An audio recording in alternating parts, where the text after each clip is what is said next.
Allez, gros bisous alors et bonne Bonne semaine. rentrée, oui. Merci, au revoir, bonne journée. Et bonne rentrée, oui, effectivement, et bon casse-tête surtout. Michel Dufrane est là encore pour nous parler bouquin ce matin. Et encore du froid. Mais on change de style. Oui, on change de style. Alors, c'est la rentrée littéraire, donc traditionnellement, en période de rentrée littéraire, il y a assez peu de thrillers. C'est plutôt pour le mois de juin, pour les périodes creuses, en fait, les moments où les gens lisent vraiment. Ça, c'est un autre problème. Et pourtant, pour l'instant, il y a un thriller qui cartonne, c'est Le Dragon de Muveyran. Alors, c'est pas du tout de la fantasy, il n'y a pas de vrai dragon là-dedans, vous attendez pas à ça, de Mark Woltenauer. Voilà. Alors, c'est un thriller qui cartonne, et c'est un thriller qui vient de Suisse. Et on peut peut-être l'entendre au léger accent de l'auteur. Bonjour à tous les auditeurs du 6-8. Je suis très content d'être ici en Belgique pour présenter mon polar qui se passe dans les Alpes suisses, Le Dragon du Muveyran, et j'espère que vous aurez beaucoup de plaisir à le découvrir. Souriant charmant. Oui, souriant charmant. Alors, gros succès de librairie en Suisse, et c'est pour ça que maintenant ça arrive dans l'espace franco-belge, dirons-nous. Francophone. Alors, ouais. La Suisse, c'est francophone, donc c'est vraiment Belgique et France, avec des accords d'éditeurs. Enfin bon, rentrons pas là-dedans. On a quoi? On a un petit village, Grillon. Alors quand je dis petit village, c'est genre 1500 habitants, même quand il y a des touristes. Enfin, voilà. Et un matin, dans le temple, donc là on est bien en Suisse, ce sont les protestants, c'est pas les catholiques, c'est important.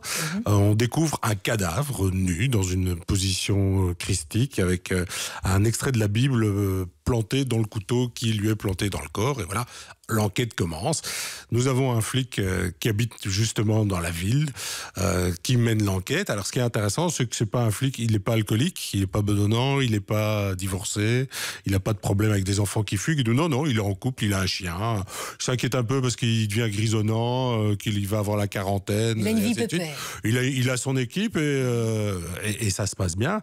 Et toute la force du thriller, parce qu'on comprend très vite aussi dans la narration que il va y avoir d'autres meurtres et que c'est lié à des événements qui ont eu lieu il y a une quarantaine d'années. Voilà. Mais ce qui est intéressant, c'est que ça se passe en Suisse. Et c'est là le vrai décalage et c'est là la vraie bouffée d'oxygène. Parce que ce dont nous parle en fait Mark Woltenauer, je vais y arriver, c'est ça, c'est une micro-communauté, enfin 1500 personnes, tout le monde connaît à peu près tout le monde connaît l'histoire de tout le monde.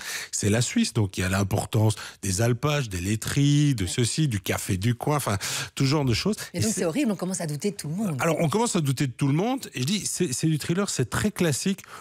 C'est pas formaté alternance de paragraphes, mais enfin ça fonctionne très bien. Il serait paru en même temps que tous les autres thrillers, on l'aurait peut-être pas ressorti comme ça, mais en cette période, c'est cette petite bouffée d'oxygène parce que justement, c'est complètement décalé par rapport au contexte qu'on a traditionnellement. Ça se serait passé en Suède, en Scandinavie, on aurait dit c'est déjà vu.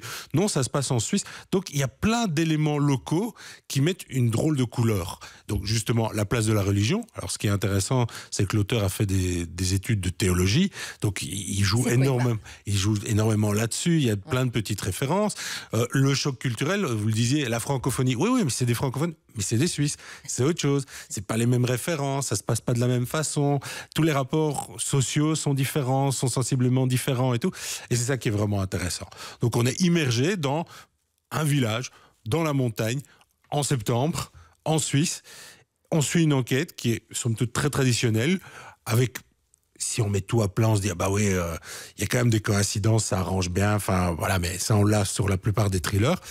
Ça marche bien et c'est vraiment des paysans. Alors on comprend le succès que ça a eu en Suisse, probablement parce que c'était local, et on comprend le succès que ça a aujourd'hui en Belgique, parce que d'une part, ça change de la rentrée littéraire, c'est un bon moment de lecture, c'est très efficace, et il y a cette petite touche d'exotisme, mais d'exotisme proche. Oui. On n'est pas en train de se projeter là, non, c'est juste du petit décalage. Et comme ça fonctionne très bien. Et ça tombe bien, 3 exemplaires à vous offrir. Donc, si Michel vous a donné envie, jouez par SMS. C'est le 6003 75 cents, le message envoyé. Ça s'appelle Le Dragon du Muveyran. Ouf, j'y suis arrivée, mais je ne vais pas dire le nom de l'auteur, même si c'est très, très, très bien.